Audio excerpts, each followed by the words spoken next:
Hello नमस्कार प्यारे विद्यार्थियों, आप सभी का इस YouTube चैनल पर स्वागत है। आज अपने कक्षा 8 विषय गणित के अंदर अपनी प्रखर कार्यपुस्तिका का कार्यपत्रक नंबर 19 को पहले सॉल्व करते हैं, जिसके अंदर अपने को पूर्णांक संख्याओं की समझ पानी है, यानी कि पूर्णांक क्या होते हैं। जैसे कई बार आपने देखा होगा कि कुछ संख्याएं प्लस का निशान लगा के लिखी होती हैं, कुछ संख्याएं के आगे माइनस का निशान लगा होता है, तो उसको अपने पूर्णांक कहते हैं।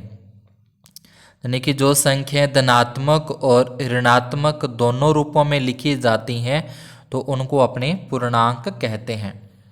तो यहाँ पे पहले प्रश्न के अंदर अपने को नीचे एक कुछ पैरा टाइप अपने को दे रखा है, एक कहानी के टाइप का कुछ दे रखा है, जिसमें बोला है कि एक राजू नाम का कोई मेंढक है, उस मेंढक को कुएं से बाहर आना है एक सीढ़ी के माध्यम से। तो वो क्या करता है कि जब सीढ़ी पे 2 पायदान ऊपर चढ़ता है, मान लो कि ये एक पायदान हो गया सीढ़ी का और ये अपना दूसरा पायदान हो गया सीढ़ी का, लेकिन सीढ़ी गिल्ली होने के कारण वो फिसल जाता है, और अगर वो 2 पायदान चढ़ता है तो एक पायदान वापिस नीचे आ जाता है। फिर ऐसे ही आगे हुआ कि उसने 2 पायदान चढ़े, यानी कि यहाँ पे था, यहाँ से 2 पायदान चढ़ेगा, यहाँ पे चला गया तीसरे पर, लेकिन फिसल के वो वापिस दूसरे पर ही आ गया। तो यहाँ पे अपने क्या देख रहे हैं कि वास्तव में वो एक पायदान ही चढ़ पाता है, 2 ऊपर चढ़ता है, एक वापिस नीचे फिसल जाता है, तो मतलब एक छलांग के अंदर वो एक पायदान ही चढ़ पाता है। यहाँ पे कुछ प्रश्नों के उत्तर अपने को देने हैं। क्या आप बता सकते हैं कि राजू अभी कौन से पायदान है? तो अपने देख सकते हैं कि राजू अभी तीसरे पायदान पर है, तो यहाँ पे अपन लिख देंगे तीसरे। ठीक है, तो यहाँ पे अपने को लिख देना है तीसरे पायदान पर लिख देना है, तीसरे पायदान पर है। फिर सेकंड नंबर पूछा 2 छलांग में राजू कौन से पायदान पहुंचेगा?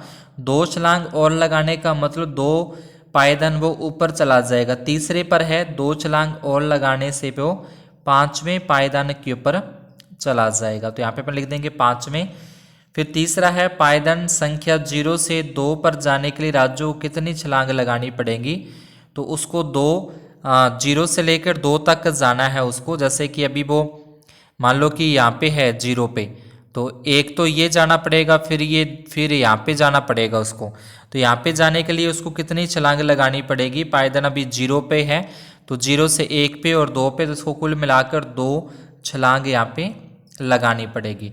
फिर -5 से 0 तक पहुँचने के लिए उसको 5 छलांग लगानी पड़ेगी, यानी कि पानी के अंदर है सीढ़ी, उस पे 5वें पायदान पर है और 0 पर आने के लिए उसको 5 छलांग लगानी पड़ेंगी।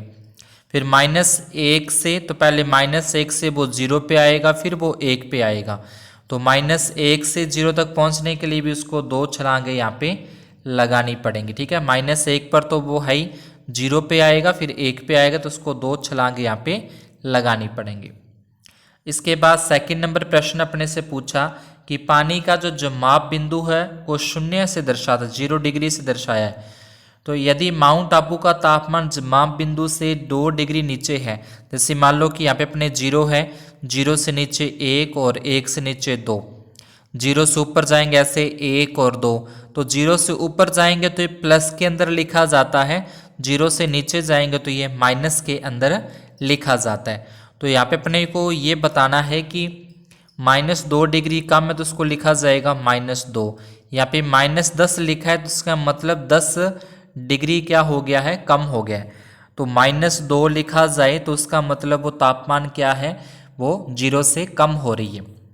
तीसरा प्रश्न है निम्नलिखित में से जो तापमान अधिक है उस पर गोला लगाना है। तो यहाँ पे 25 डिग्री अधिक है, इसमें 0 और -5 में 0 डिग्री अधिक हो जाएगा, -3 और -5 में से -3 डिग्री अधिक होगा, -5 और 0 के अंदर 0 डिग्री अधिक होगा। लेकिन माइनस के अंदर जो संख्या बड़ी होती है वो वास्तव में होती छोटी है।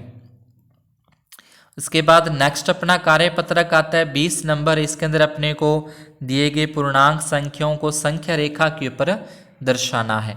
जैसे यहाँ पे 0 लिखा है, 0 के बाद अपने यहाँ पे जैसे 1 लिख सकते हैं, ये 2 हो गया, ये 3 हो गया, ये 4 हो गया, ये 5, उसके बाद 6। ऐसे इधर चलेंगे तो -1, फिर -2 आता है, फिर -3 आता है, फिर -4 आएगा, फिर -5, फिर -6 और -7। तो यहाँ पे 5 दिखाना है अपने को, प्लस के 5 है तो प्लस के 5 अपने इस तरीके से पे राउंड कर देंगे। उसके बाद -7 तो ये बिल्कुल लास्ट में अपने पास -7, फिर प्लस का 6 है तो इसके ऊपर अपने प्लस का 6, तो ये अपना राउंड हो जाएगा।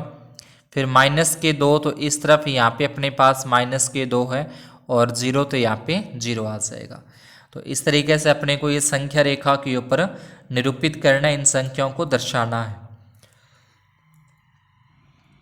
ऐसे फिर ख नंबर के अंदर, अब ख नंबर के अंदर संख्या यहाँ पे बड़ी आ रही हैं तो अपने इनको थोड़ा सा बड़ा पूर्णांक लिख दें, जैसे 0 के बाद 5, फिर 10, फिर 15, फिर 20, फिर 25।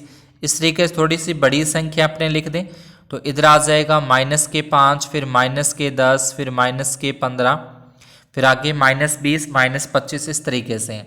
तो सबसे पहले अपने को -25, तो ये -20 हो जाएंगे और यहाँ पे आ जाएगा अपना -25। उसके बाद -15 है तो यहाँ पे अपने पास -15, फिर +20 है तो यहाँ पे अपने पास आ जाएंगे +20 आ जाएंगे, ये वाला जो खाना है वो +20 हो जाएंगे। फिर 10 आ रहे हैं तो ये 10 आ जाएंगे, फिर -20 है तो ये बीच में जो खाना है वो अपने पास -20 हो जाते हैं।